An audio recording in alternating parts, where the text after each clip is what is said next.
නමස්කාර වේවා බුදුරුවනට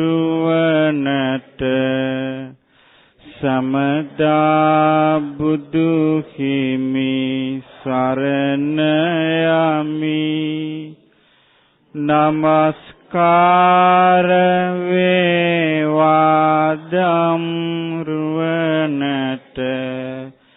සමදා සදම් සරණ යමි. නමස්කාර වේවා සංඝරුවනට සමදා මහා සංඝ සරණ යමි. නමස්කාර වේවා තුනුරුවනට සමදා තිසරණ සරණ යමි. සාදු සාදු සාදු. අද අපි ඉගෙන ගන්න හවස් වරුවේ මජ්ක්‍ධිම නිකායට අයිති බුද්ධ දේශනාවක්. මේ බුද්ධ දේශනාව ඊ타ත්ම ආශ්චර්යවත් දේශනාවක්.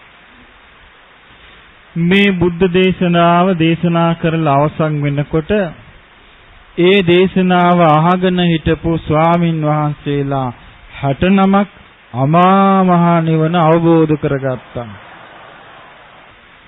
පින්වතුනි, මේ දේශනාව බුදුරජාණන් වහන්සේ සිදු කළේ සවැත් නුවර ජේතවනාරාමේදී. මේ දේශනාව කරන්න ඉස්සර වෙලා බුදුරජාණන් වහන්සේ මෙන්න මෙහෙම වදාලා. පින්වත් මහණෙනි, මම ඔබට ධර්මය කියන්නයි හදන්නේ. මම ඔබට ධර්මය දේශනා කරන්නයි හදන්නේ. ඊට පස්සේ බුදුරජාණන් වහන්සේ ධර්මයේ ලක්ෂණ ටික, දැන් අපි දන්නා ධර්මයේ ලක්ෂණ 6ක් තියෙනවා. මොනවද ඒ? ස්වාක්ඛාත, සම්දිට්ඨික, අකාලික, ඒහිපස්සික, ඕපනායික, පච්චත්තං වේදිතබ්බ විඤ්ඤෝහි. මේ ලක්ෂණ 6න් ස්වාක්ඛාත කියන වචනේ සු අක්ඛාත කියලා හැදිලා තියෙන්නේ. සු කියන්නේ මනාකොට, අක්ඛාත කියන්නේ ප්‍රකාශ කරන ලද.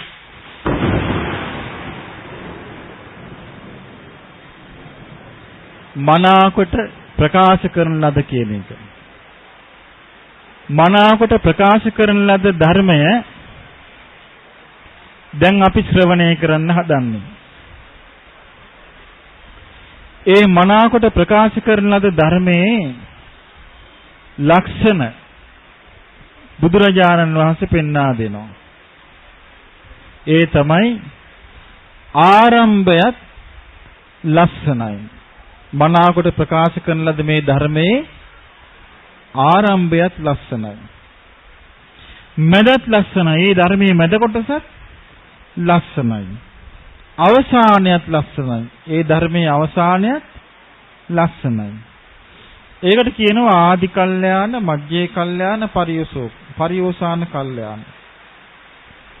ඉතින් මේ ධර්මය අර්ථවත්, අර්ථය ගැන, ජීවිතයේ අර්ථය කතා කරන ධර්මය. ව්‍යංජන සම්පන්නයි කියන්නේ මේ ධර්මයේ ගොඩාක් පැහැදිලි වචන වලින් යුක්තයි. අන්නේ ධර්මයේ තුල තියෙන්නේ මුළුමනින්ම පරිපූර්ණ පිරිසිදු නිවන් මඟ. දැන් පින්වතුන්ට තේරෙනවා ඇති, දැන් විශාල වැස්සක් ඇදහැලෙන වෙලාවේ, ධාරානිපාත වැස්සක් ඇදහැලෙන වෙලාවේ, මේ වැස්ස කාලේ අපට මේ ධර්මය අහන්න ලැබෙන්නේ.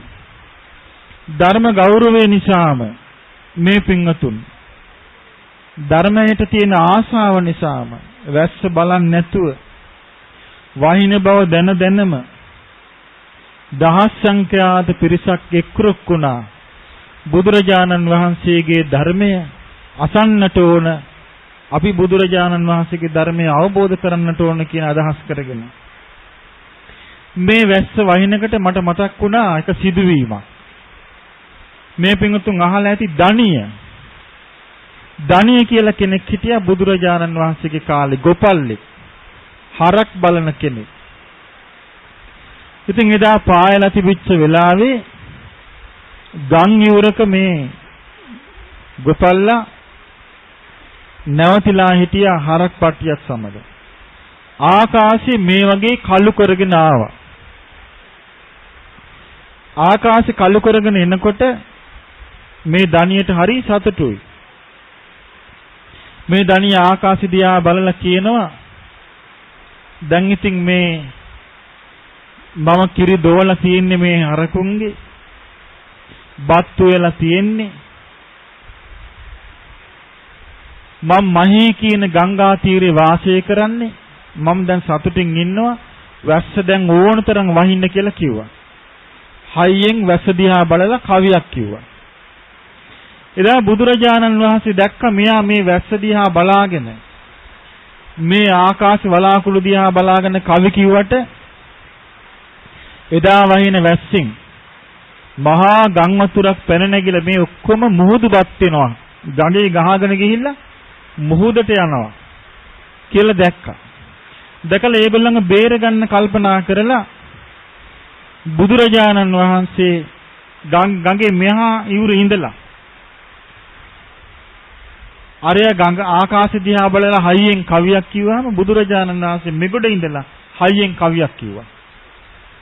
උන්වහන්සේ මෙගොඩ ඉඳලා කිව්වා මට ගවයොත් නැහැ. මට පැටවුත් නැහැ. මම මේ තනියම ඉන්න කෙනෙක්. ඒ නිසා වහින්න කියලා. මේ වගේ ඒ දෙපැත්තේ කවි සංවාදේ ඉවර වෙනකොට දණියේ ධර්මයේ තේරුම් ගත්තා. ඒ ගෝපිකාවත් ඒ දෙන්නම එකතු වෙලා ඒ ගවපට්ටි ඔක්කොම අතෑරලා දාලා බුද්ධ ශාසනයේ මහාන වෙලා අමා නිවන අවබෝධ කරගත්තා. ඉතින් ඒ නිසා අපිට මේ වැස්ස වහපු ආවේ. වහින වැස්ස ගැන හිතන්න එපා. විදුලි කොටන විදුලි කොටපු ආවේ. විදුලි කොටන එක ගැන හිතන්න එපා. අපිට මේ වෙලාවේ හිතන්න තියෙන එක නෙමෙයි. කවදාවත්ම වැස්සට අහු වෙන්නේ නැති වෙන්න. කවදාවත්ම විදුලි කෙටවිල්ලකට ගෙරවිල්ලකට අහු වෙන්නේ නැති වෙන්න. තුනුරුවන් තුල හැමදේම ස්ථාපිත වෙන්න. ආරක්ෂා වෙන්න තියෙන ධර්මයයි අපි මේ අහන්නේ. ඒ නිසා ඒ ධර්මයේ තුලම අපි රැඳී සිටිනවා කියලා අදිෂ්ඨාන කරගන්න. පින්වතුනි බුදුරජාණන් වහන්සේ දේශනා කරන්නේ දැන් අර ස්වාඛාත ධර්මය. මේ දේශනාවේ නම චක්ක සූත්‍රය. මහා ප්‍රාණ ඡයන්න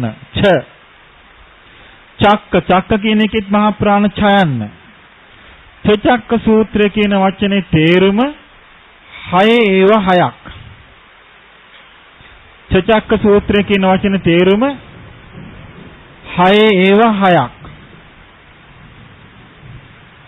මේ 6 ඒව 6ක් ගැන තියෙන දේශනාව අපි හොඳට අහගෙන ඉන්න ඕන. අපි අවබෝධ කිරීමට මහන්සි ගන්න ඕන.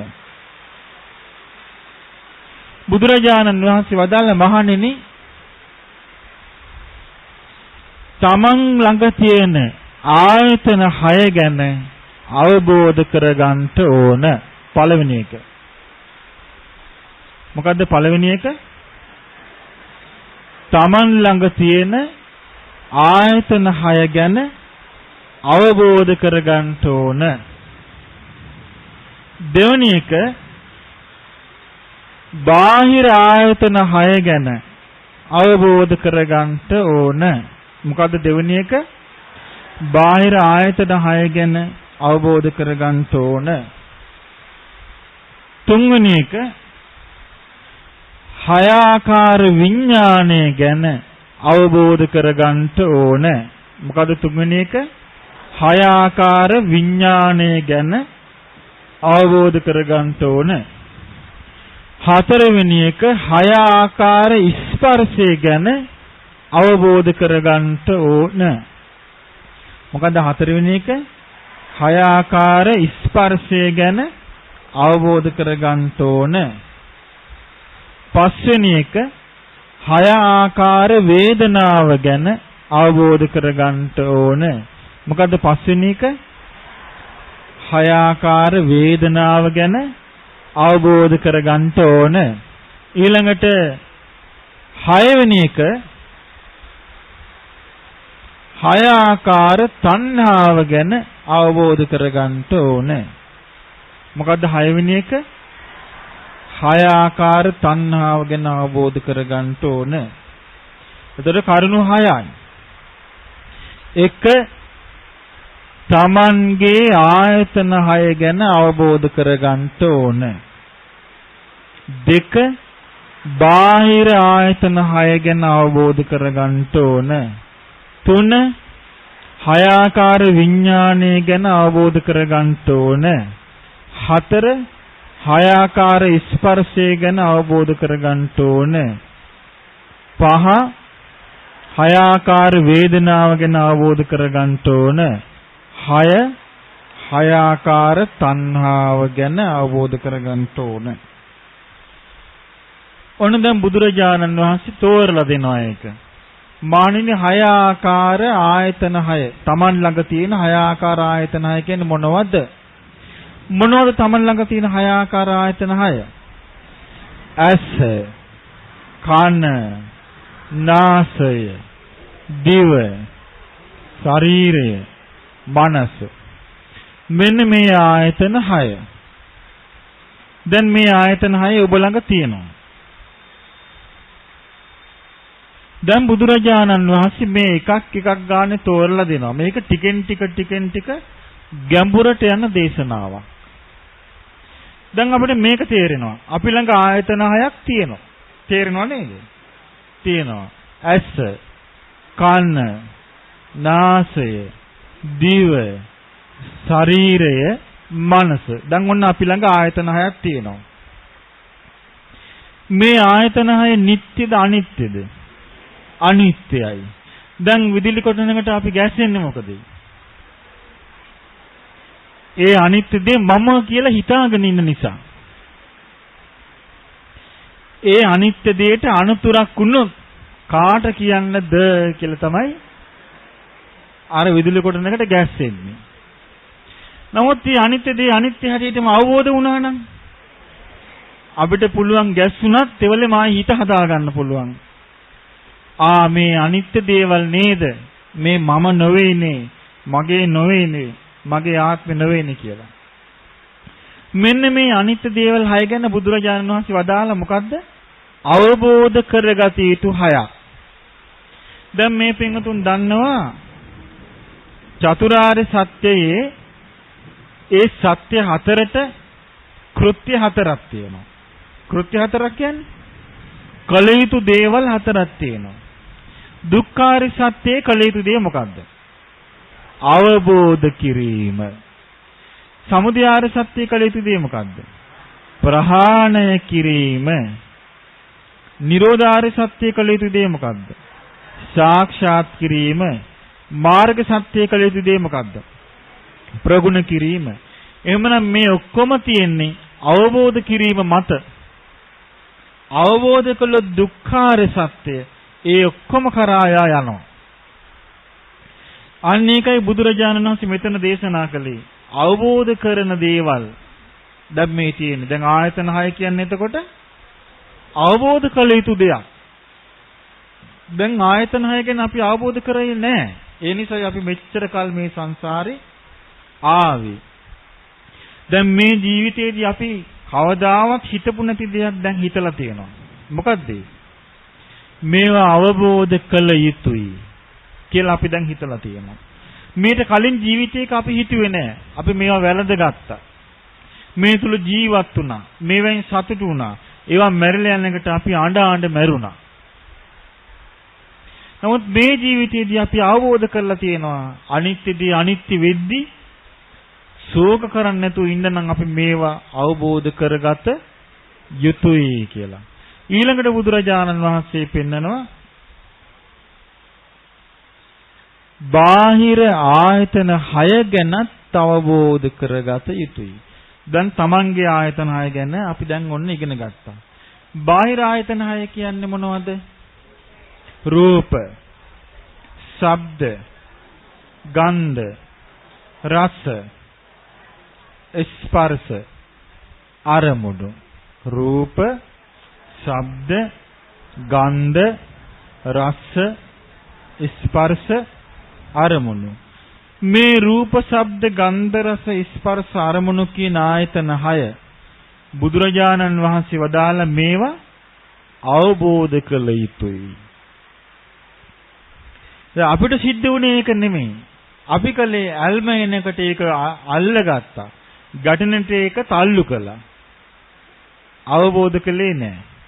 ඇල්ම එනකට අල්ල ගන්නව ආසායනකට එපා වෙනකට තල්ලු කරනවා. නමුත් අපිට ඇලීමයි ගැටීමයි කියන දෙකට මැදි වෙලා කවදාවත් ඒක අවබෝධ කරන්න බෑ. නමුත් අපි අවබෝධ කළොත් ඒක වෙනස් වෙන දෙයක් හැටියට ඇත්ත. දැන් වෙනස් වෙන දේවල් බලන්න. දැන් අපි හිතමු අජාසත් රජුරුව ගැන.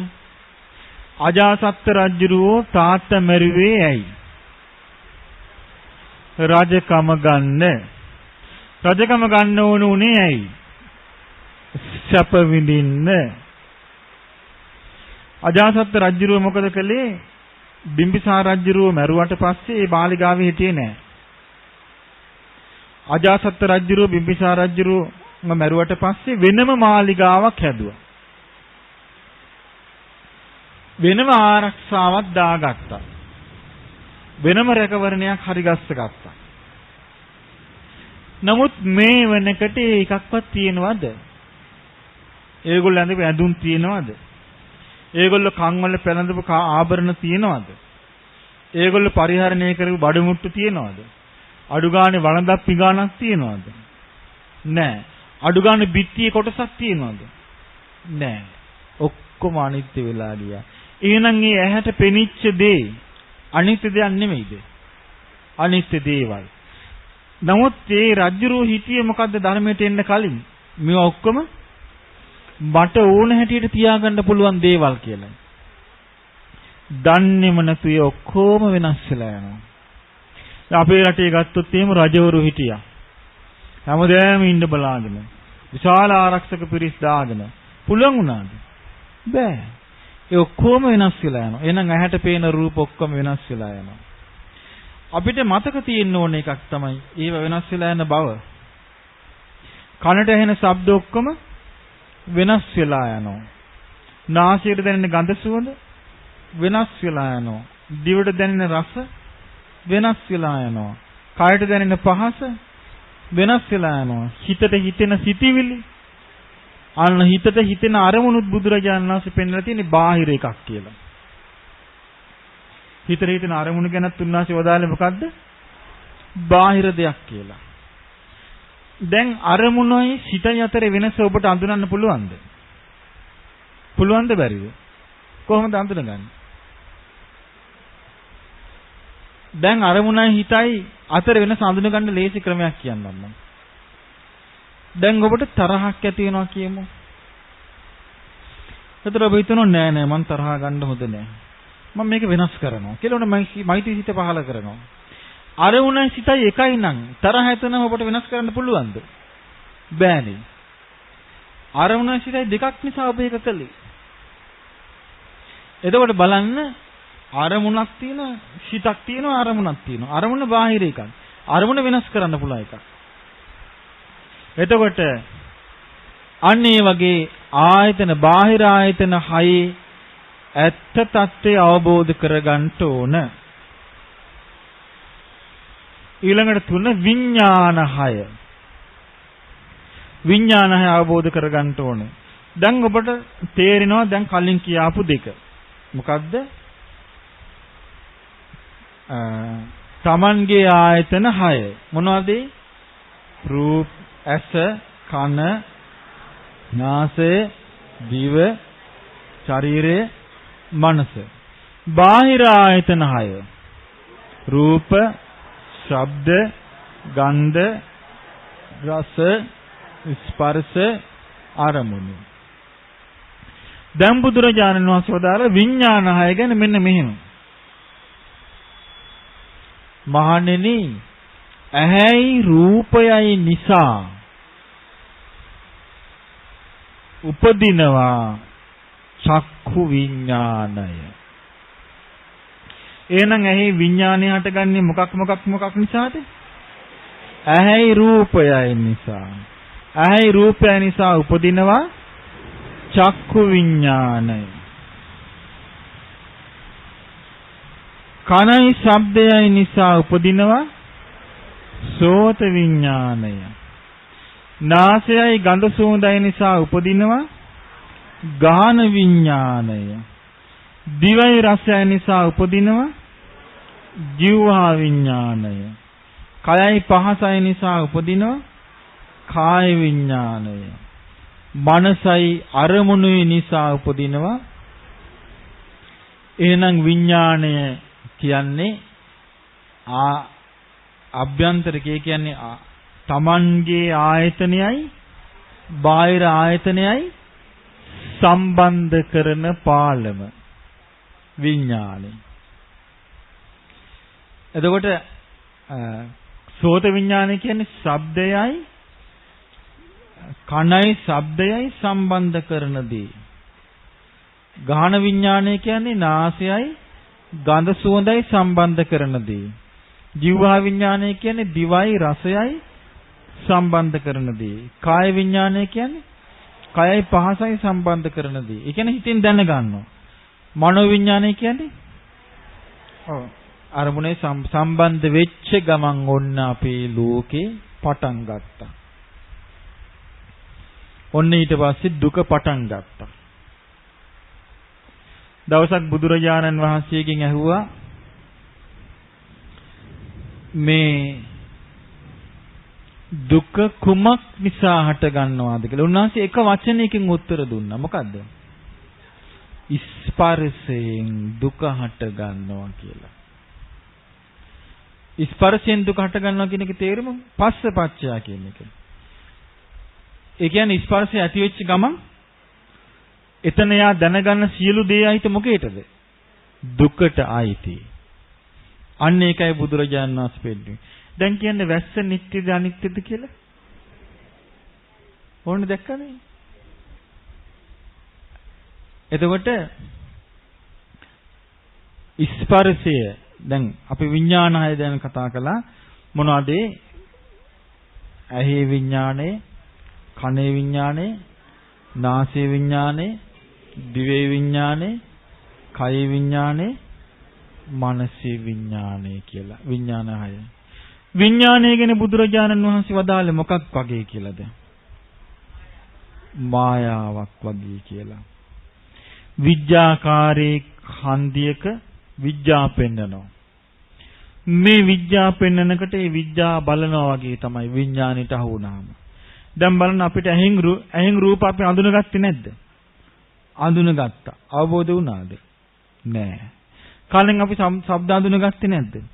අඳුනගත්තා. අවබෝධ වුණාද? නෑ. අවබෝධ කරන්නේ මොකෙන්ද කියන්නේ? විඥාණයෙන්ද ප්‍රඥාවෙන්ද? අවබෝධ කරන්නේ ප්‍රඥාවෙන්. විඥාණයෙන් නෙවෙයි. විඥාණය කියන්නේ අවබෝධ කළ යුතු එකක්. ප්‍රඥාවෙන් දැක්ක යුතු එකක්. එතකොට කනින් ශබ්ද අහන, නාසින් ගඳ සුවඳ දැනගන්නවා අවබෝධ කරන්නේ දැනගත්තා කියලා. දිවෙන් රස දැනගන්නවා අවබෝධ කරන්නේ දැනගත්තා කියලා.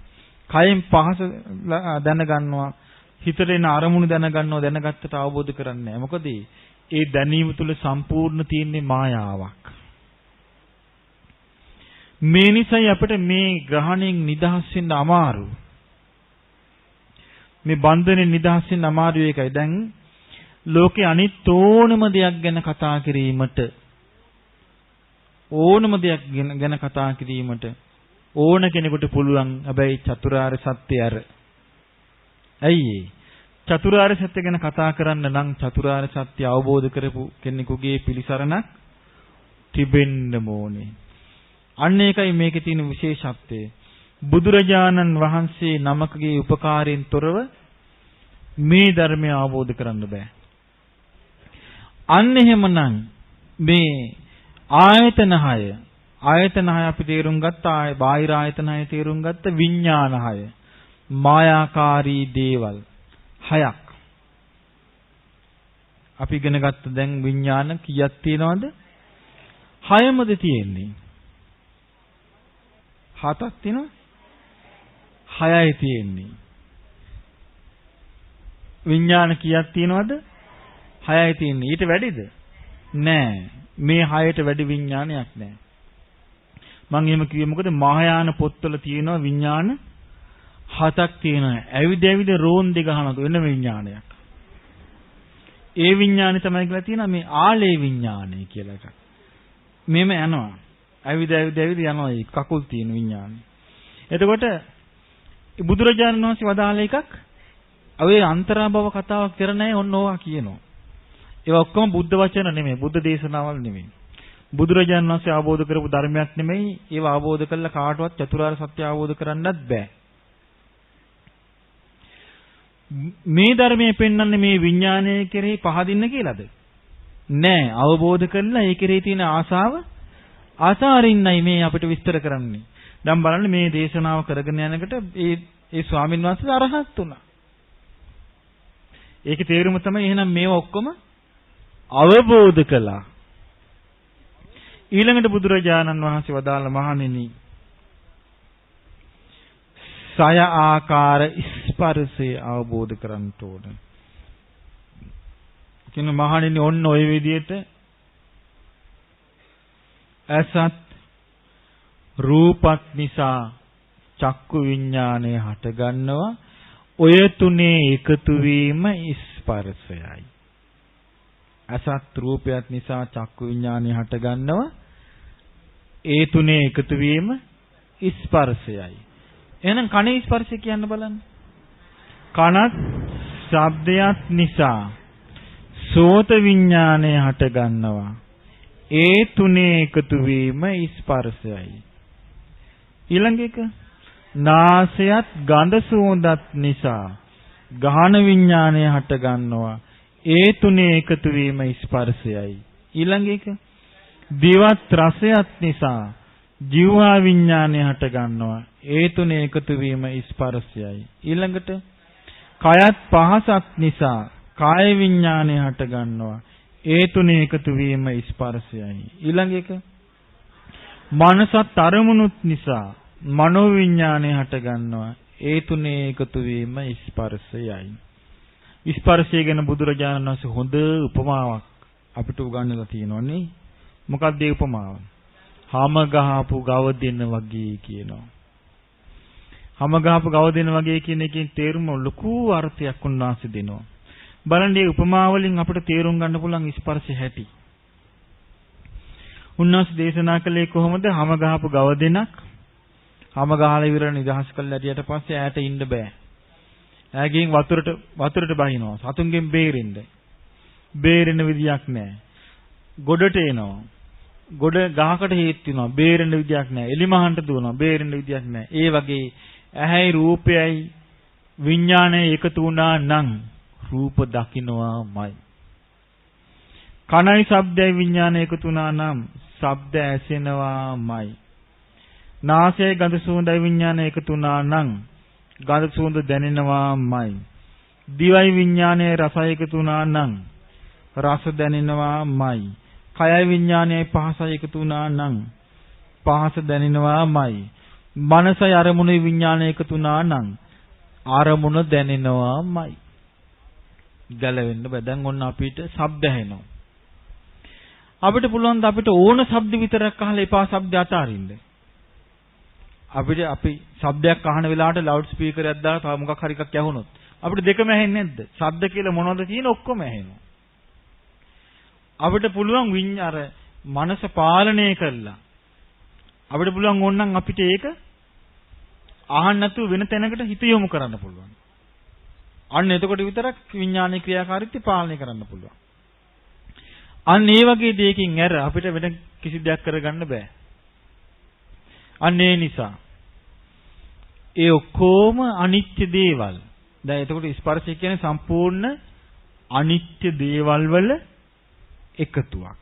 ස්පර්ශය කියන්නේ මොකද්ද? අනිත්‍ය දේවල් වල එකතුවක්.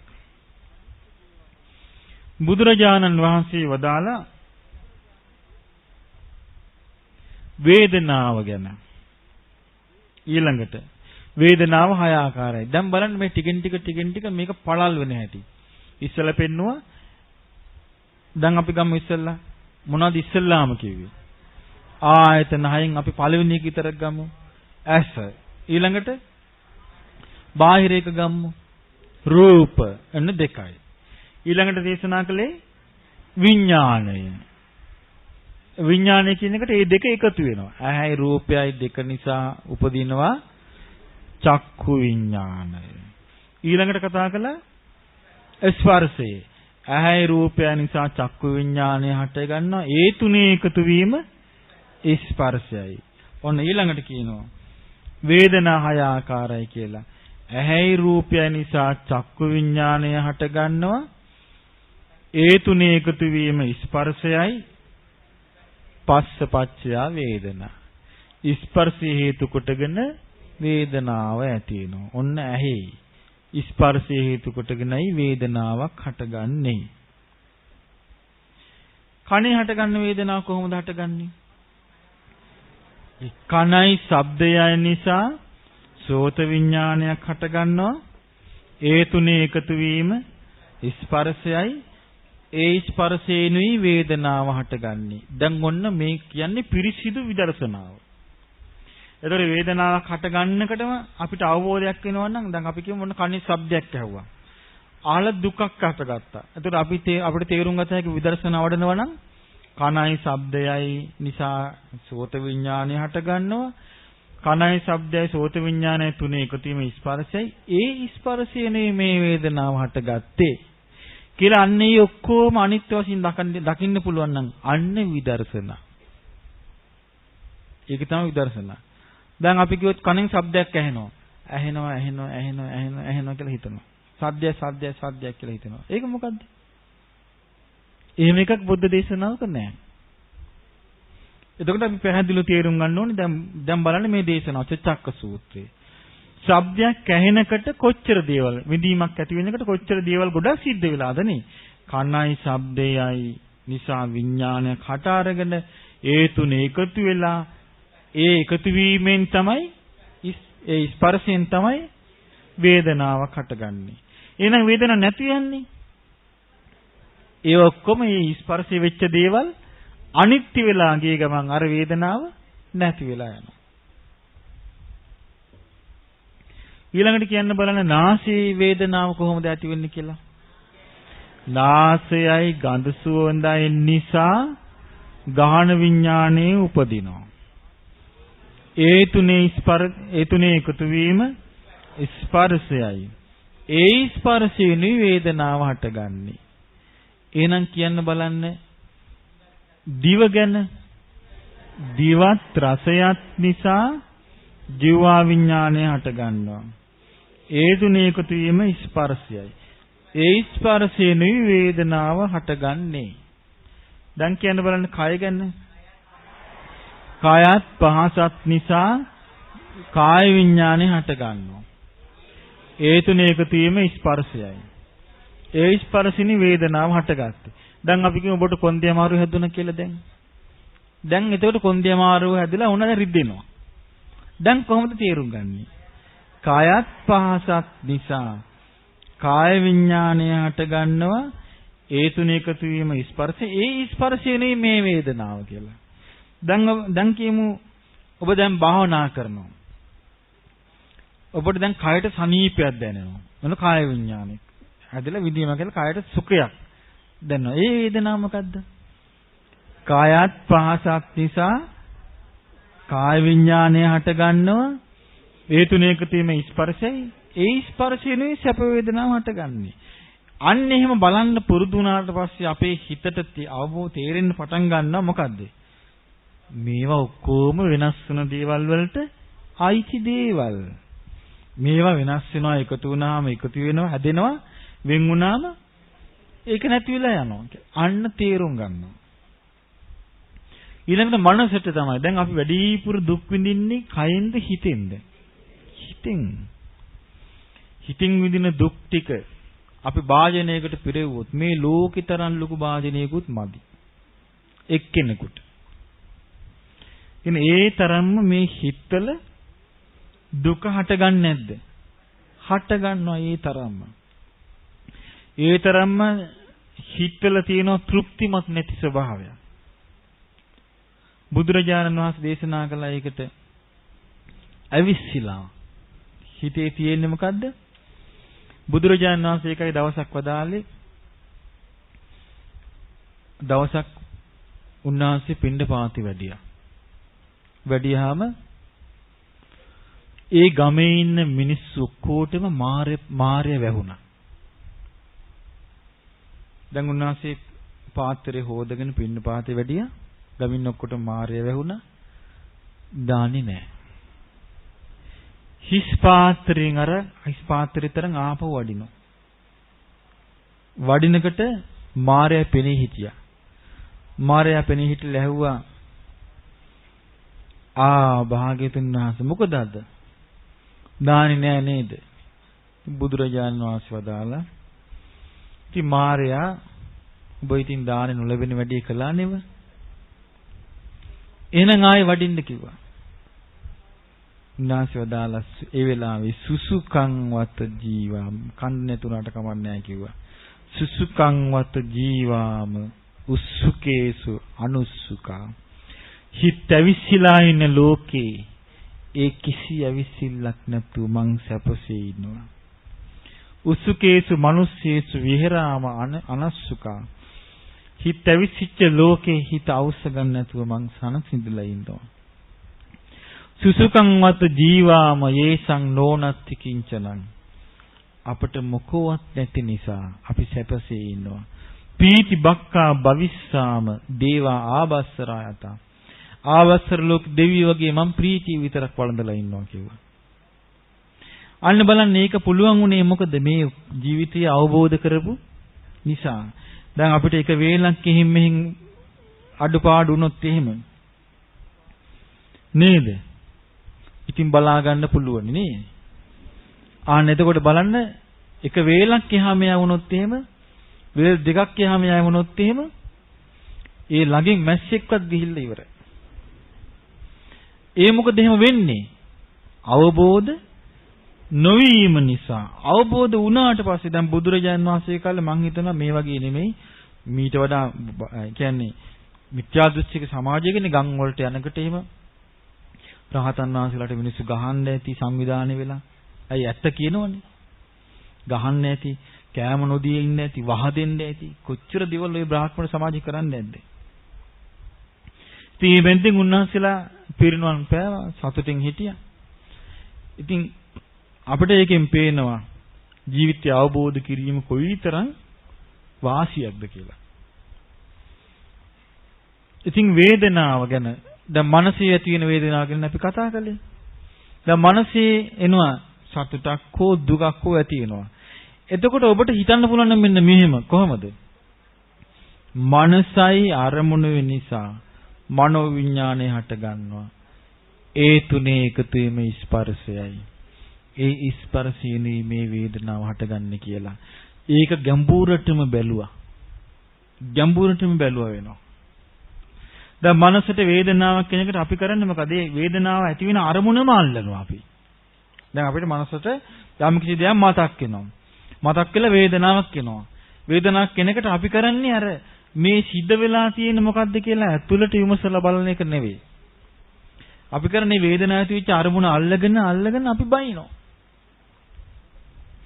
අන්න එතකොට බලන්න අර ගැඹුරින් බලන්න තියෙන අවස්ථාවල් අපිට අහිමි වෙලා යනවා. අපිට පුළුවන් වුණත් ඒකට කලබල වෙන්නේ නැතුව මේ වේදනාව මේ විදිහට ඉන්නේ කියලා ගැඹුරින් බලන්න. එතකොට අපිට පුළුවන් මේ අරමුණක් පාසා වෙනස් වෙන එක බලන්න පුළුවනි. අන්න එතකොට තමයි මේ ඔක්කොම අනිත්‍ය දේවල් ගොඩක් එක්ක නේද මම මේ පැටලි ඉන්නේ කියලා අන්න යාට තේරුම් යනවා. ඊළඟට බුදුරජාණන් වහන්සේ වදාළ තණ්හා 6 ආකාර තණ්හා. දැන් ඔන්න තණ්හාවෙන් මම එකක් කියන්නම්. ඊට පස්සේ අනිත් ඒවා කියන්න. පළවෙනි එක. ඇසත් රූපයත් නිසා චක්කු විඥානය හට ගන්නවා. ඒ තුනේ එකතු වීම ස්පර්ශයයි. ඒ ස්පර්ශයෙන්ුයි වේදනාව හටගන්නේ. ඒ වේදනාවෙනුයි තණ්හාව හටගන්නේ. එතකොට ඇසින් බලපු දෙයකට ආසාවක් ඇති වුණා නම් ආසාව ඇති වෙච්ච බව දැනගෙන මේක මේ විදිහේ දෙයකින් සිද්ධ වුණා කියලා ඔබ අවබෝධ කරගත්තොත් අන්න ඔබ සිදුවීම හරියටම දැක්කා. මෙන්න මෙහෙම වුණේ කියලා. දැන් කියන්න බලන්න ශබ්ද සංහාව ගැන. කනත් මතුරුන වගේ ඇහුනේ මට. කනත් ශබ්දයක් නිසා සෝත විඥානේ හට ගන්නවා. ඔව්. ඒ තුනේ එකතු වීම ස්පර්ශයයි. ඒ ස්පර්ශය නිසා වේදනාව හට ගන්නවා. ඒ වේදනාව නිසා තණ්හාව ඇති වෙනවා. මේ ඔන්න ඔය ස්වභාවය ඔන්න ඔය ටික මතක තියාගත්තොත් ඒකට තමයි කියන්නේ ජීවිතේ සිදුරු කළා බලනවා කියලා. ජීවිතේ සිදුරු කළා බලන්න පුළුවන් ඔය ටික මතක තියාගත්තොත්. ඊළඟට නාසයේ ගන්ධ තණ්හාව හැදෙන හැටි කියන බලන්න. නාසයත් ගඳ සුවඳත් නිසා ගාහන විඥානය හට ගන්නවා. ඒ තුනේ එකතු වීම ස්පර්ශයයි. ඒ ස්පර්ශයෙන්ුයි වේදනාව හටගන්නේ. ඒ වේදනාවෙනුයි තණ්හාව හටගන්නේ. අන්න දැකද හිල් කරලා බැලුවා. ඊළඟට දිවේ රස තණ්හාව ඇති වෙන ඥානය හට ගන්නවා. ඒ තුනේ එකතු වීම ස්පර්ශයයි. ඒ ස්පර්ශයෙන්ුයි වේදනාව හටගන්නේ. ඒ වේදනාවෙනුයි තණ්හාව හටගන්නේ. එහෙනම් කයේ ඇති වෙන පහස තණ්හාව කොහොමද කියලා කියන්නේ? කයත් පහසක් නිසා කාය විඥානය හට ගන්නවා. ඒ තුනේ එකතු වීම ස්පර්ශයයි. ඒ ස්පර්ශෙනුයි වේදනාව හටගන්නේ. ඒ වේදනාව ගැනයි තණ්හාව ඇතිවන්නේ. ඊළඟ දැන් හිතේ ඇති වෙනෝනේ තණ්හාවක් අරමුණු වලට. ඒක කොහොමද? මනසත් අරමුණුත් නිසා මනෝ විඥානය හට ගන්නවා. ඒ තුනේ එකතු වීම ස්පර්ශයයි. ඒ ස්පර්ශ නිසා වේදනාව හට ගන්නවා. ඒ වේදනාවෙන් තණ්හාව හට ගන්නවා. ඔය සිදුවීම් මාලාව හරියටම දැක්කොත් එයා ආත්ම දෘෂ්ටියෙන් මිදෙනවා. එයා ඉක්මනට වීගෙන් සම්මාදිට්ඨිය කරා යනවා. ඔය සිදුවීම් මාලාව හරියට දැක්කොත්. දැන් බලන්න බුදුරජාණන් වහන්සේ අනාත්මය ගැන දැන් ඔන්න විස්තර කරනවා. මහණෙනි යම් කිසි කෙනෙක් කිව්වොත් ඇස ආත්මයක් කියලා. දැන් ඔන්න මේ වචනේ මතක ඇති. මොකද්ද වචන දෙකක් මේකේ තේරුම් ගන්න ඕනේ. ආත්මය අනාත්මය. ආත්මය කියන්නේ ආත්මය කියන එක එක එක අර්ථ වලින් තියෙන ඒක චුට්ටක් මතක තියාගන්න. අපි කියනවා මෙහෙම. ගිය ආත්මේ. ලබන ආත්මේ. ආත්මෙන් ආත්මයට අපි ආවා. ඒ කියන්නේ ඒ කියන්නේ ජීවිතයක් ගැන. භවයේ එක එක ජීවිතයක් ගැන. ඊළඟ ආත්මේ අපි මොන ගැහෙමුද? ඒ කියන්නේ ඊළඟ ජීවිතයක් ගැන. දැන් මෙතන කියන්නේ ඒ ආත්මය ගැන නෙවෙයි. මෙතන කියන්නේ ආත්ම දෘෂ්ටිය ගැන. ආත්ම දෘෂ්ටිය ගැන. ආත්ම දෘෂ්ටිය කියලා කියන්නේ හිතේ තියෙන මුල්බැසගත් අදහසක් තමාගේ වසඟේ පවත්වන්න පුළුවන්. තමාගේ වසඟේ පවත්වන්න පුළුවන් කියලා. අන්නේ අදහසට තමයි ආත්මය කියන්නේ. තමාගේ වසඟේ පවත්වන්න පුළුවන් දෙයක් තියෙනවා කියලා හිතාගෙන ඉන්නවා අපි. ඒකට තමයි ආත්මය කියන්නේ. අනාත්මය කියන්නේ තමාගේ වසඟේ පවත්වන්න පුළුවන් දෙයක් නෑ කියන එක. දැන් හොඳට මේ වචන දෙකේ තේරුම ඉගෙන ගත්තොත් සක්කාදිට්ඨිය නිදහස් වෙන්න ලේසියි. දැන් ඔන්න යා නුවණින් කල්පනා කරන දැන් බුදුරජාන් වහන්සේ වදාළන ඇස ගැන දැනගන්න ඕනේ කියලා මම මතකද කිව්ව මුලින්ම. දැනගත යුතුය. එතකොට කෙනෙක් කියනවා ඇස ආත්මයයි කියලා.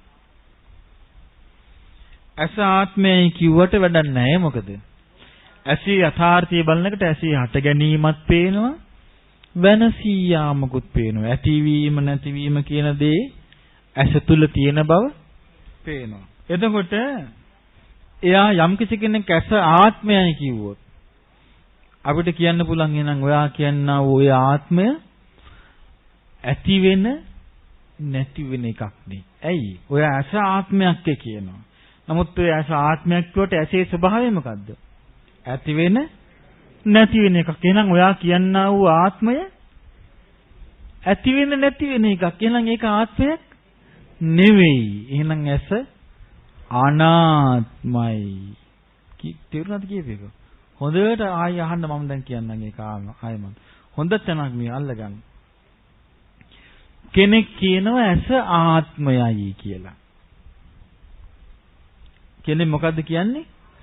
ඇස ආත්මයයි කියලා කියනවා. ඒතර බුදුරජාණන් වහන්සේ දේශනා කරන ඇස කියන එක ආත්මය කියලා එයා කිව්වට ඇස කියන එක ඇති වෙන නැති වෙන එකක්. එතකොට අපිට එයාට කියන්න පුළුවන් මොකද්ද? ඔය ආත්මයයි කියලා කියනා වූ ඔය ආත්මය එහෙනම් ඇති වෙන නැති වෙන එකක්. එහෙනම් ඕක ආත්මයක් නෙවෙයි. ඕක අනාත්මයි. දැන් තේරුණාද කියපේක? ඊළඟට කෙනෙක් කියනවා නෑ රූපානා ආත්මය. ඇහැට පේන රූප. දැන් ඇහැට පේන රූපේ ඇත්ත తත්වය මොකද්ද? ඇති වෙන නැති වෙන දෙයක්. එහෙනම් අපිට යාට කියන්න පුළුවන් ඔයා රූපේ නම් ආත්මය කියන ඔයා කියනවා ඔය ආත්මය ඇති වෙන නැති වෙන එකක්. එහෙනම් එතන තියෙන්නේ මොකද්ද? අනාත්ම දෙයක්. අනාත්ම දෙයක්. එහෙනම් ඒ ඔය කියපු අසත් අනාත්මයි, රූපයත් අනාත්මයි. ඊළඟ කෙනෙක් කියනවා නෑ චක්කු විඥානයයි ආත්මය. චක්කු විඥානය කියන එක නිත්‍ය දෙයක්ද අනිත්‍ය දෙයක්ද? ඇයි? අන්න හරි. හරියටම හරි උත්තරයක් හම්බුණා.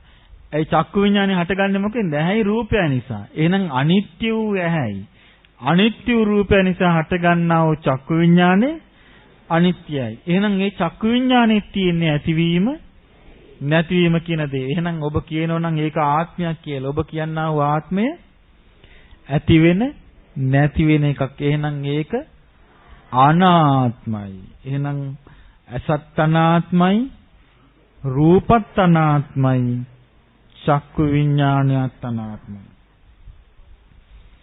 එතකොට කවුරු හරි කියනවා නෑ ස්පර්ශයයි ආත්මය කියලා. ඇහි ස්පර්ශය ආත්මය කියලා. එතකොට එහෙනම් අපි නුවණින් විමසලා අහනවා යාගේ මොකද්ද? අනිත්‍ය වූ ඇහැයි අනිත්‍ය රූපය එකතු වෙලා අනිත්‍ය විඥානයක් හටගත්තේ. ඒ අනිත්‍ය වූ තුනේ එකතුව ස්පර්ශය. එහෙමනම් ඒ ස්පර්ශයේ ලක්ෂණය තමයි ඇති වෙනවා නැති වෙනවා. එහෙනම් ඔබ කියනවා නම් ඇසේ ස්පර්ශයේ ආත්මයක් කියලා. ඔබ කියනා වූ ආත්මය ඇති වෙන නැති වෙන එකක්. එහෙනම් ඒක අනාත්මයි. එහෙනම් ඇසත් අනාත්මයි, රූපයත් අනාත්මයි, විඥානියත් අනාත්මයි, ඇසේ ස්පර්ශයත් අනාත්මයි. කෙනෙක් කියනවා නෑ වේදනාව ආත්මය කියලා. එතකොට මොකද්ද කියන්නේ? ඇසත් අනිත්‍ය නම්, රූපයත් අනිත්‍ය නම්, විඥානයත් අනිත්‍ය නම්, ස්පර්ශයත් අනිත්‍ය නම්, අනිත්‍ය වූ ස්පර්ශයෙන් හටගත්තා වූ වේදනාව නිට්ටි වෙන්නේ කොහොමද? ඒක අනිත්‍යයි. එහෙනම් අනිත්‍ය දෙයක ලක්ෂණය තමයි ඇතිවීම නැතිවීම පේනවා. එහෙනම් ඇතිවීම නැතිවීම පේනා වූ වේදනාව ඔබ ආත්මය කියනවා නම් ඔබ කියනා වූ ආත්මය ඇති වෙවි නැති වෙවි යන්නේ එකක්. එහෙනම් ඒක අනාත්මයි. එහෙනම් වේදනාවත් අනාත්මයි.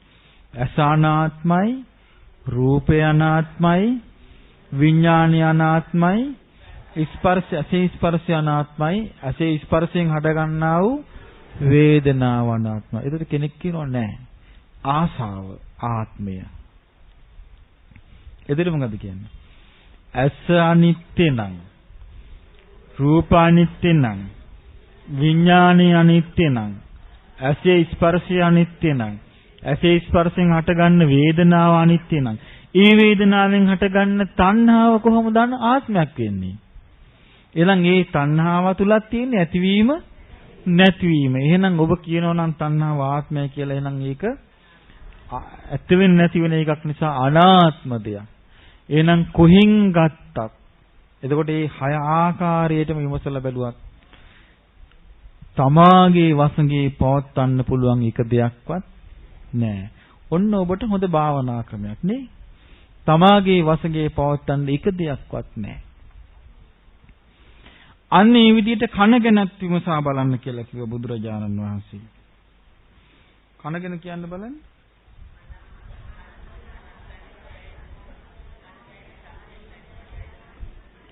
ඔව් කන ගැනත් ඒ විදිහට විමසා බලන්න. දඟබෝක හොඳට මතක තියාගෙන ඊට පස්සේ ඒක කනටත් ගලපලා බලන්න. නාසයටත් ගලපලා බලන්න. දිවටත් ගලපලා බලන්න. කයටත් ගලපලා බලන්න. ආයෙත් ඒ හය ආකාරයෙන්ම බලන්න. ඊළඟට මනස ගැන දැන් අපි බලමු. කෙනෙක් කියන මනස ආත්මයක් කියලා. මනස ආත්මයක්ද නැද්ද? ආත්මයක් නෑ. අනාත්මයි. ඇයි මේව අනාත්ම? ඔව් ඒ මොකද මේ මනස මොකෙන්ද ඇති වෙන්නේ මනස? මනස කුමක් පත්‍යද? නාම රූප පත්‍ය. නාම රූප පත්‍ය සලආයතනං. පටිච්චසමුප්පාදේ හොඳට මතක තියෙන්න ඕනේ මේකෙදී. නාම රූප පත්‍ය සලආයතනං කියන්නේ නාම රූප පත්‍ය ඇස. නාම රූප පත්‍ය කන. ඒ කියන්නේ නාම රූප නිසා ඇස හට ගන්නවා. නාම රූප නිසායි කන හටගන්නේ. නාම රූප නිසායි නාසය හටගන්නේ. නාම රූප නිසායි දිව හටගන්නේ. නාම රූප නිසායි කය හටගන්නේ. නාම රූප නිසායි මනස හටගන්නේ. ඒතර මනස විඥානේ සිත කියලා අපි තුනක් කියනවා. අහලා තියෙනව නේද? මනස කියනවා. විඥානේ කියනවා. සිත කියනවා. අපි මෙන්න මෙහෙමයි ඒවා තේරුම් ගත යුත්තේ. ඒ මොනවා කිව්වත් ඒ තුනම හටගන්නේ නාම රූප වලින්. නාම රූප වලින් නම් ඒ තුනම හටගන්නේ ඒ තුනම අනිත්‍ය වූ දේවල්. නිට්ටය වූ දේවල් නොවේ. එහෙනම් යම් කිසි කෙනෙක් කියනවා නම් මනස ආත්මයක් කියලා. එතකොට බුදුරජාන් වහන්සේ වදාලා ඒ මනස අනිත්‍ය වූ මනස නිසා ඒක ඇතිවීම නැතිවීම පේනවා. එතකොට එයාට කියන්න පුළුවන් ඔබ ආත්මය කියලා ඔය මනසට කිව්වට ඔබ කියන්නා ඔය ආත්මය ඇති වෙලා නැති වෙලා යන එකක්. ඒ නිසා මනස අනාත්මයි කියලා. මනස ගැන මනසට දැනෙන අරමුණු ගැන ඊළඟට විඥානය ගැන ඊළඟට මනසේ ස්පර්ශය ගැන දැන් මම ඊළඟ අහන්නම්. කෙනෙක් කියනවා මෙහෙම. මනසේ ස්පර්ශයෙන් ඇති වෙන වේදනාව ආත්මයක් කියලා. ඒක කොහොමද කියන්නේ? මනසත් අනිත්‍යයි, අරමුණුත් අනිත්‍යයි, මනෝ විඥානයත් අනිත්‍යයි. ඔව් ඒ මනෝ විඥානේ ඒ තුනේ එකතු වීමත් අනිත්‍යයි. ඒ නිසා හට ගන්නා වූ වේදනාව අනිත්‍යයි. ඒ අනිත්‍ය වූ වේදනාවේ ඇතිවීමයි නැතිවීමයි පේනවා. ඒ නිසා ඒක ආත්මයක් නොවේ. ඒතකොට එයා කියනවා නෑ. ඒ වේදනාවෙන් හටගන්න එයා කියනවා මෙහෙම. අරමුණු වලට තියෙන ආශාව ආත්මයක් කියලා. ඒතකොට කොහොමද උත්තර දෙන්නේ? අනිත්‍ය වූ දේවල් වලින් හට අරගෙන අනිත්‍ය වූ වේදනාවෙන් තමයි ආශාව හටගන්නේ. එහෙමනම් ආශාවත් වේදනාව නැති වෙලා යන එකට ඒ ආශාව නැති වෙලා යනවා. එහෙනම් ඒ ආශාව අනිත්‍ය එකක්. ඒ අනිත්‍ය වූ ආශාව නැති වෙලා යන ස්වභාවයෙන් යුක්ත ආශාවක් නම් ඒකේ ඇතිවීම නැතිවීම නම් පේන්නේ. ඒකේ ආත්මයක් නෑ. අනාත්මයි. අනාත්මයි. එහෙනම් දැන් මම කියන්නම් අනාත්ම ඒවා ඉස්සෙල්ලා කියන්නම් ඊට පස්සේ ඔබ කියන්න. ඇස අනාත්මයි, රූපේ අනාත්මයි, චක්කු විඥානය අනාත්මයි, ඇසේ ස්පර්ශය අනාත්මයි, ඇසේ ස්පර්ශයෙන් හටගන්න වේදනාව අනාත්මයි, තණ්හාව අනාත්මයි. ඔබ කියන්න කන ගැන. කන අනාත්මයි, ශබ්දය අනාත්මයි, සෝත විඥානය අනාත්මයි, ස්පර්ශය අනාත්මයි, වේදනාව අනාත්මයි, තණ්හාව අනාත්මයි. නාසය අනාත්මයි, ගඳ සුවඳ අනාත්මයි, විඥානය අනාත්මයි, ස්පර්ශය අනාත්මයි, වේදනාව අනාත්මයි, සංහාව අනාත්මයි. දිව ගැන දිව අනාත්මයි, රසය අනාත්මයි, විඥානය අනාත්මයි, ස්පර්ශය අනාත්මයි, වේදනාව අනාත්මයි, සංහාව අනාත්මයි. කය ගැන කය අනාත්මයි, පහස අනාත්මයි, විඥානය අනාත්මයි, ස්පර්ශය අනාත්මයි, වේදනාව අනාත්මයි, තණ්හාව අනාත්මයි. මනස ගැන මනස අනාත්මයි, අරමුණු අනාත්මයි, විඥානය අනාත්මයි, ස්පර්ශය අනාත්මයි, වේදනාව අනාත්මයි, තණ්හාව අනාත්මයි. ඔන්න ඇත්ත. දැන් මේ ඇත්ත කරා යන්නේ නැහැ. වැරදි විදිහට හිතන්න ගත්තොත්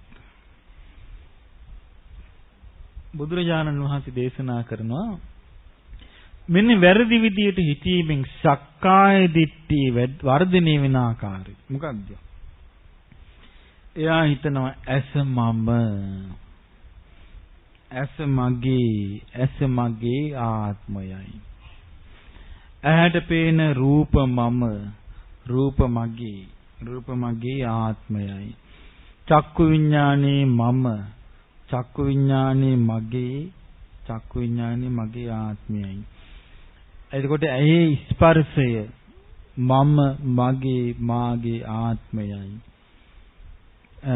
ඊළඟට වේදනා ස්පර්ශයෙන් හට ගන්නා වේදනා මම, මගේ, මගේ ආත්මයයි.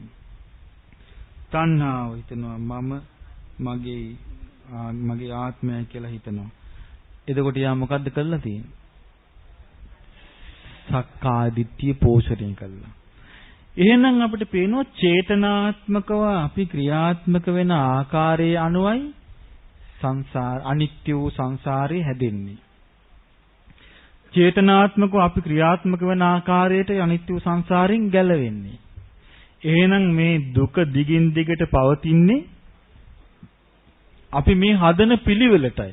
මේක නැති කරන්න තියෙන්නේ ඒ නැති කරන ආකාරයට හිතන පිළිවෙලටයි. එතකොට එයා හිතනවා ඇස මම මගේ මගේ ආත්මය කියලා, කන මම මගේ මගේ ආත්මය කියලා, නාසය මම මගේ මගේ ආත්මය කියලා, දිව මම මගේ ආත්මය කියලා, කය. ඔව් ඒ විදිහට හිතන තාකල් මොකද වෙන්නේ? සංසාර සකස් වෙනවා. බුදුරජාණන් වහන්සේ වදාළ මහණෙනි මෙන්න මෙහෙමයි මේකේ නිදහස් වෙන්නේ. ඇස මම නොවේ, මගේ නොවේ, මගේ ආත්මේ නොවේ. ඇහැට පේන රූප මම නොවේ, මගේ නොවේ, මගේ ආත්මේ නොවේ. චක්කු විඥාණය මම නොවේ, මගේ නොවේ, මගේ ආත්මේ නොවේ. ඇහි ස්පර්ශය මම නොවේ, මගේ නොවේ, මගේ ආත්මේ නොවේ. ඇහි ස්පර්ශයෙන් හට ගන්නා වේදනාව මම නොවේ, මගේ නොවේ, මගේ ආත්මේ නොවේ. රූප තණ්හාව මම නොවේ, මගේ නොවේ. අන්නේ විදිහට බලනකට කියනවා මේ සක්කාය දිට්ඨියෙන් නිදහස් වෙලා එයා මේ භව පැවැත්මෙන් නිදහස් වෙන්නේ. දැන් බලන්න මේ බුද්ධ දේශනාවලට අපි කරන්නා වූ භාවනාවල් ගැළපෙනවද නැද්ද? දැන් අපි භාවනාවක් කරනවා මම නෙවෙයි, මගේ නෙවෙයි, මගේ ආත්මය. දැන් බුදුරජාණන් වහන්සේ වදාළ ධර්මයේ තමයි මේ අර ඇහෙනවා සද්දයක් යනවෝ එනවෝ කියලා හිතන අයට එහෙම භාවනාවල් පුරුදු කරාට පස්සේ ප්‍රශ්නයක් මතුවෙන්න පුළුවන්. භාවනාවේ වැඩෙනේ මිසක් ඕවා කියන ඒවා නෙමෙයි කියලා පඬිතුකම් කියනවා. නමුත් මේකේ අපිට පැහැදිලිව පේනවා බුදුරජාණන් වහන්සේ වදාලා ඒ ධර්මයේ හරියට ඒ විදිහට සිහි කරන්න කියලා. සිහි කරනකට තමයි ඒක සකස් වෙන එක නැති යන්නේ. මට ඔය ගැන ප්‍රත්‍යක්ෂ දැනීමක් තියෙනවා. ඒ කියන්නේ ප්‍රත්‍යක්ෂ දැනීමක් කියලා කියන්නේ මම දන්නවා එක දවසක් මගේ හිතේ ලොකු බයක් ඇති වුණා. යම් කිසි කාරණයක් නිසා. ඇති වුණාට පස්සේ දැන් මම වාහනයක ගමනක් යනවා. දැන් මම මහත් එක්ක කතා කර යන්නේ. ඒ කතාව නැවතිච්ච ගමන් මගේ හිතට බය ආවා. අරක මතක් වෙලා. දැන් මම වාහනේ යන ගමන් බය ආව ගමන් දැන් මම පාර දිහා බලාගෙන ඉන්නේ. නමුත් මගේ හිතේ බය ඇවිල්ලා කියලා දැන් මම දැනගත්තා. මම මොකද කළේ? හොඳට සිහිය යොමු කළා මේ බය ඇති වෙච්ච සිටිවිල්ලට. සියයම කළා මේ භාවනාව කළා. මේමයි මනස අනිත්‍යයි, මනසේ නරමුණු අනිත්‍යයි, විඥානය අනිත්‍යයි, ස්පර්ශය අනිත්‍යයි, වේදනා අනිත්‍යයි, මේ තණ්හා අනිත්‍යයි, මේ මම නෙවෙයි, මගේ නෙවෙයි. බය නැතුව ගියාමයි තාමත් නැහැ. එහෙනම් ආයෙ හටගන්නේ කොහොමද? හිත මම මගේ ආත්මය කියලා හිතපු ගමන් හට ගන්නවා. අන්න දැන් තේරුම් ගන්න එහෙනම් අපේ දුක හටගන්නේ අපි හිතන හැටියට තමයි හටගන්නේ. අපිට සිහි කරගන්න බැරි වුණොත් හට ගන්නවා. සිහි කරගත්තොත් හරි. එතකොට අන්න ඒකයි සිහිය දිනු කරන්න ඕනේ කියන්නේ. සිහිය දිනු කළා ඒ විදිහට හිතනකට තමයි නැති යන්නේ.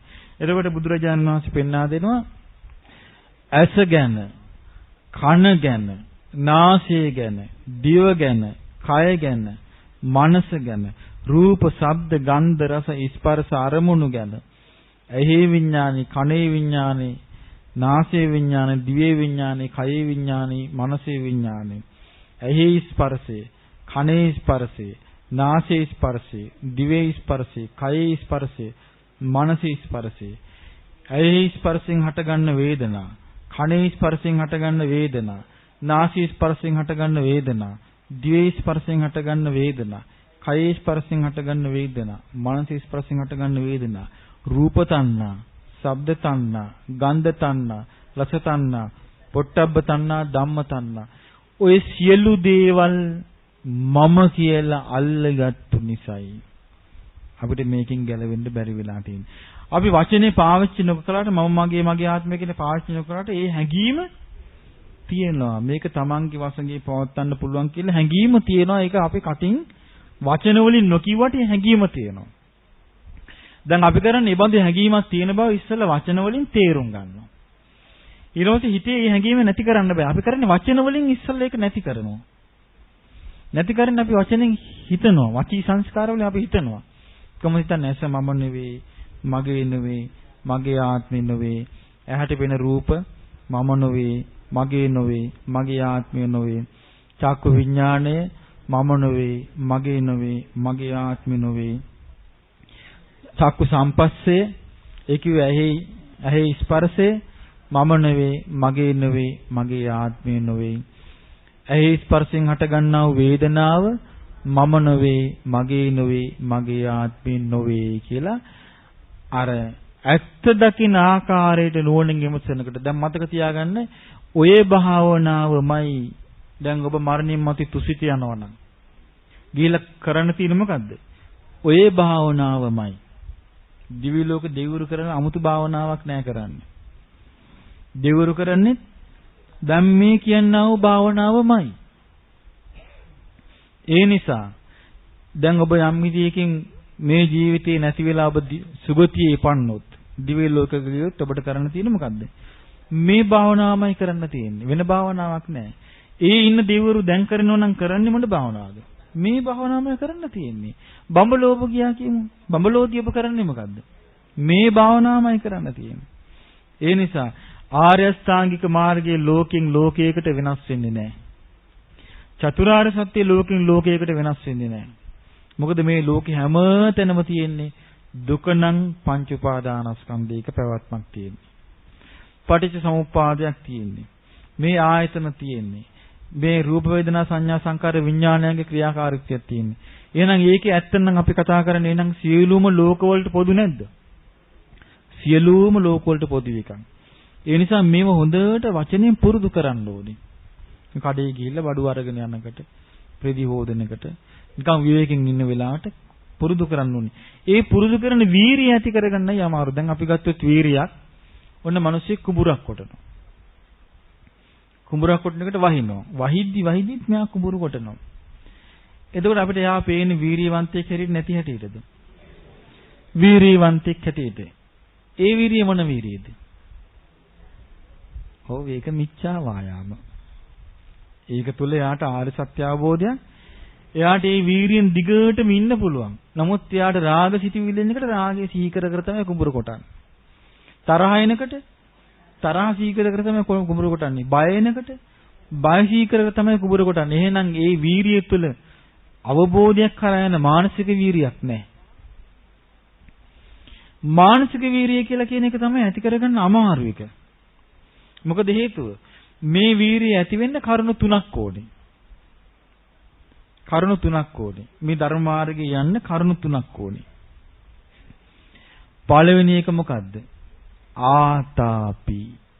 ආතාප කියන්නේ කෙලස් තවන වීරිය. කෙලස් තවන වීරිය කියන්නේ ඒක. දැන් ආසාවක් ඇති වෙනවනම් එයා ඒ ආසාව එන අරමුණ පස්සේ යන්නේ නැතුව එතනින් නැවතිලා සිද්ධ වුණේ මොකද්ද කියලා මේ වගේ බලන ඉමසලා. අන්න ඒක කරන්න වීරිය ඕනේ. ඒ වීරිය නැතුව කරන්න බෑ. ඒ වීරිය පවත්වන්න බෑ සතිය නැතුව. සිහිය ඕනේ. අන්නේ ආතාපි සම්පජාන නුවණ ඕනේ යාට එහෙම දෙයක් කරන්න. සම්පජානෝ කියන්නේ නුවණ.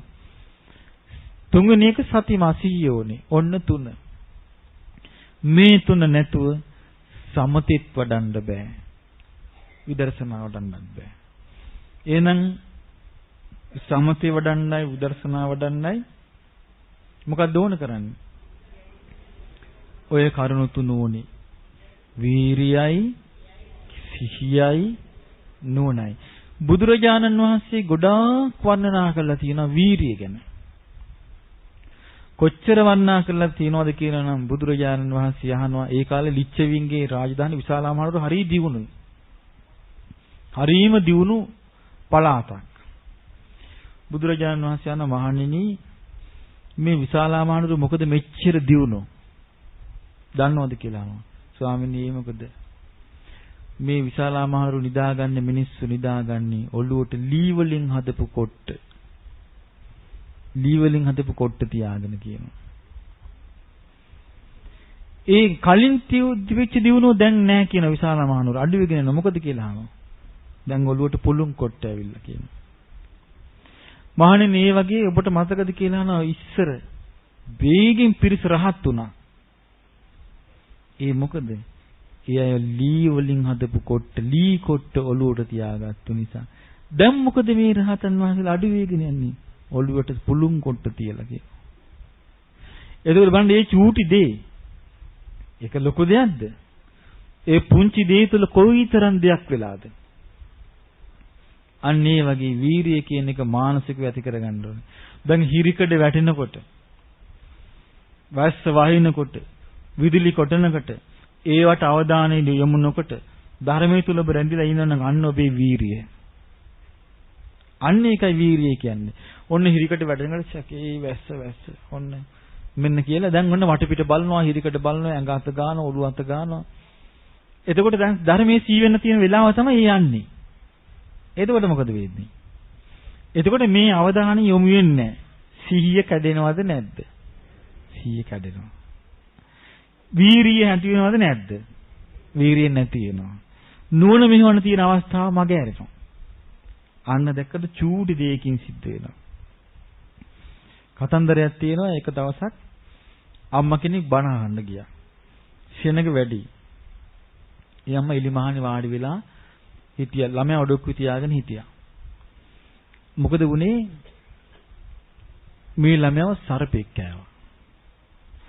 අම්මා කල්පනා කළා දැන් මම මේ සර්පයා කෑවට පස්සේ මේ ළමයාව මම කලබල වුණොත් එහෙම මේ මිනිස්සු ධර්ම අවබෝධ කරන අවස්ථාව නැති වෙලා යනවා. ඉතින් මමත් මේ ධර්මයේම සීකල ධර්ම ගෞරවයෙන් ඉන්නකොට ළමයා එහෙම තියාගෙන බණ ඇහුවා. බණ අහලා ඉවරනකොට ළමයා සිහි මූර්ජා වෙලා. ඊට පස්සේ අම්මා මොකද කළේ? ඒ සතා කාපු තැනට අත තියලා සත්‍යක්‍රියාවක් කළා. පුතේ මම මේ චතුරාර්ය සත්‍ය අවබෝධ කරන ආසාවෙන්මයි බණ ඇහුවේ. මේක ඇත්තක්. මේ සත්‍යයෙන් මේ විස බහින්න කියලා විස බැස්සා. ඊළඟට පණ ආවා. එතකොට බලන්න ඒක පොඩි ශක්තියක්ද මේ හිතේ තියෙන්නේ. ඒතර ඒ අම්මගේ හිතේ කොයිතරම් බලවත් චේතනාවක් තිබුණද මේ ධර්මය කරා යන්න. අන්නේ චේතනාත්මක වීරිය තමයි මේ ධර්ම මාර්ගයට වමනා කරන්නේ. ඒක තමයි වමනා කරන්නේ. අන්න ඒකත් එක්ක තමයි මේ අහන්නා වූ ධර්මය අවබෝධ වෙන්නේ.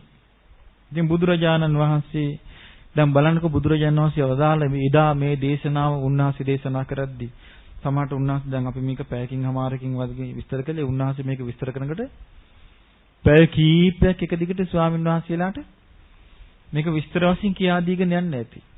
එහෙම කියා දීගෙන යනකොට මොකද වෙන්නේ? ස්වාමීන් වහන්සේලා අහගෙන හිටියා ධර්ම අවබෝධ කරනවා.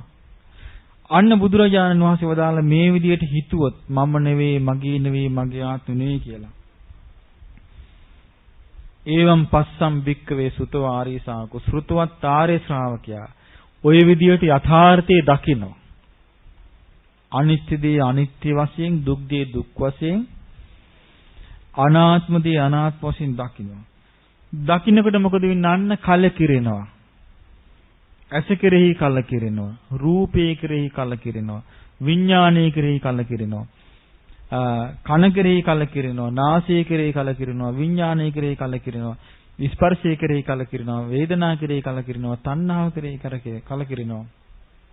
ඒ වගේ දිව, නාසය, දිව, කය, මනස කෙරෙහි කලකිරෙනවා. ඒ වගේම රූප, ශබ්ද, ගන්ධ, රස, ස්පර්ශ අරමුණු කෙරෙහි කලකිරෙනවා. ඒ වගේම ඇසේ විඥානයේ, කනේ විඥානයේ, නාසයේ විඥානයේ, දිවේ විඥානයේ, කයේ විඥානයේ, මනසේ විඥානයේ කෙරෙහි කලකිරෙනවා. ඊළඟට ස්පර්ශය කෙරෙහි කලකිරෙනවා. වේදනාව කෙරෙහි කලකිරෙනවා. තණ්හාව කෙරෙහි කලකිරෙනවා. කලකිරුණාම මොකද වෙන්නේ? එතකොට මේ කලකිරීම මොකද්ද? මූණෙල්ලගෙන ඉන්න කලකිරීමක්ද? නෑ, මේක මොකද්ද? අවබෝධයෙන් කලකිරීමක්. අන්නේ කලකිරුණාම මොකද වෙන්නේ? නිබ්බින්දං විරජ්‍යති. කලකිරුණාම යා නොඇලෙනවා. නොඇලුණාම නිදහස් වෙනවා, අතාරිනවා. දැන් අපිට ඇස අතාර ගන්න බැරි මොකද? කලකිරින්නේ නැහැ අපි. කන අතාර ගන්න බැරි මොකද? කලකිරින්නේ නැහැ. නාසය අතාර ගන්න බැරි මොකද? කලකිරින්නේ නැහැ. දිව අතාර ගන්න බැරි මොකද? කලකිරින්නේ නැහැ. කය අතාර ගන්න බැරි මොකද? කලකිරින්නේ නැහැ. හිත අතාර ගන්න බැරි මොකද? කලකිරින්නේ නැහැ. නමුත් අපිට හොඳටම කේන්ද්‍රය ගියාම කියන හිටපල්ලකෝ. මරණකන්නේ මේ ඔක්කොම තියෙන්නේ. ඒක කලකිරිලාද? නෑ. ඒ මොකද? ඒ පරිසරයෙන් පැනලා යන්නේ. දැන් මෙතන කියන්නේ අවබෝධයෙන් ඇතිවෙන කලකිරීම ගැන. දැන් සාමාන්‍යයෙන් ජීවිතය ගත කරනකොට කෙනෙකුට හිතෙන්න පුළුවන්. චිකේ මීට වඩා හොඳයි. මැරිලා යනවා නම් හොඳයි. මේ මොන වදයක්ද? මේ මොන වදයක්ද කියලා හිතෙන අවස්ථාවල් එන්නේ නැද්ද? මටත් එනවා. හිතෙන අවස්ථාවල් එනවා. මේ මොන වදයක්ද? මොන වදයක්ද? මොන වදයක්ද කියලා එනවා. නමුත් අපි දැනගන්න ඕනේ ඒක මොකද්ද? ඒක අවබෝධයක් නෙවෙයි කියලා. අවබෝධයෙන් බවට ඒ අදහස පත් කරගන්න ඕනේ. තමන් විසින් දැන් අපි දන්නවා ඒක අම්මා කෙනෙක් මට මතකයි. ඒ බලන්න මේ කර්මෙ විදින හැටි ඒක නෝන කෙනෙක් ආව මේ ළඟදී. ඒ නෝන පිටරටක ඉන්නේ. හොඳට සල්ලි තියෙනවා, දැනුගත් නෝන කෙනෙක්. ඊනෝන කියන අනේ ස්වාමීනි මම අවුරුදු 17ක් පවුල් කෑවා කිව්වා. කවදාවත් මම මගේ ස්වාමීට බත් පිඟානක් බෙදලා අතට දීලා නැහැ කිව්වා. බැඳපු දවසේ ඉඳලා මට මේ මිනිස්සු පෙන්වන්න බෑ කිව්වා.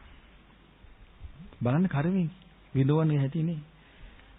ඉවස ගන්න බැරි දකින්නකට පුදුමාකාර වෛරයක් ඇති වෙනවා කිව්වා. මං ඉවසගෙන හිටියා අවුරුදු 17ක්ම ඉවස ගන්න බැරුව මම දික්කසාද වුණා. ඉතින් අන්තිමට කිව්වා අනේ ස්වාමීනි දැන් මට කොහොම එපා වෙලා මට මැරෙන්න හිතෙනවා, මට ළමයි නිසා මැරෙන්නත් බෑ. දැන් උන කල්පනා කරනවා. ඒතකොට මොකද්ද මේ? දැන් මේකට විසඳුම මොකද්ද? මේ ධර්මය අවබෝධ කරනව ඇර වෙන ස්ථිරසාර විසඳුමක් තියෙනවද? දැන් මේ රටෙන් වෙනස් වෙන්න පුළුවන්. දැන් ඒ රටේ ඉන්න බෑ. දැන් ඉතින් අමාරුයි මට නම් ඉන්න බෑ. දැන් ඉතින් ඔක්කොම මේක ලංකාවට එනවා. දැන් කියනවා. දැන් ලංකාවට එයි. ලංකාවට ආවකල මේ හිතේ ඇතිවෙච්ච ප්‍රශ්නේ විසඳිනවද? නෑ. අන්න ඒකයි කියන්නේ අපි කියමු අපි පරිසරය වෙනස් කරලා අපි හඳට ගියා. ඊට පස්සේ එහෙදි යන්නයි මම මෙහි පදිංචියට එහෙ ඉන්න බැරුව. දැන් මීට වඩා හොඳයි මං වෙන තැනකට ගියා නම්. අන්න ඒ වගේ තමයි අපේ ජීවිතය ඇති වෙන්නේ. ඒ නිසා අපි මොකද්ද කරන්න ඕනේ? අවබෝධ කිරීමමයි කරන්න තියෙන්නේ. අවබෝධ කිරීමමයි කරන්න තියෙන්නේ. මොකද උනි අවබෝධ කරාට පස්සේ අල්ලගත්තු දේ ඇත්තටම මොනවද අල්ලගෙන තියෙන්නේ කියලා අවබෝධ කරලා අතහැරපු එක්කෙනා. අන්න බුදුරජාණන් වහන්සේ වදාළා එයාට නිදහස් වුණාට පස්සේ යන නිදහස් වුණා කියලා අවබෝධ ඥානයක් ඇති වෙන. එයා තමයි කියනවා ඉපදීම නැති කරපු එක්කෙනා. එයා තමයි නිවන් මඟ සම්පූර්ණ කරගත්තු එක්කෙනා. එයා තමයි කලේ යුතු දේ කරපු එක්කෙනා. ආයෙ නම් එයා කොහේවත්ම උපදින්නේ නැහැ. මේමු දේශනා කළා මේ දේශනාව අහගෙන හිටපු මේ පින්වත් ස්වාමින් වහන්සේලා ඒ ආසනයේදීම සියලු කෙලෙසුන් ප්‍රහාණය කරලා අමා මහ නිවනටපත් වුණා. ඉතින් අප සියලු දිනාටත් මේ සද්ධර්මයේ ශ්‍රවණය කළා. අපිත් මේ සද්ධර්මයේ පුරුදු කළා. චතුරාර්ය සත්‍ය ධර්මය අවබෝධ කරගෙන අමා නිවනටපත් වෙන්න මේ පින හේතු වේවා. සාදු සාදු සාදු.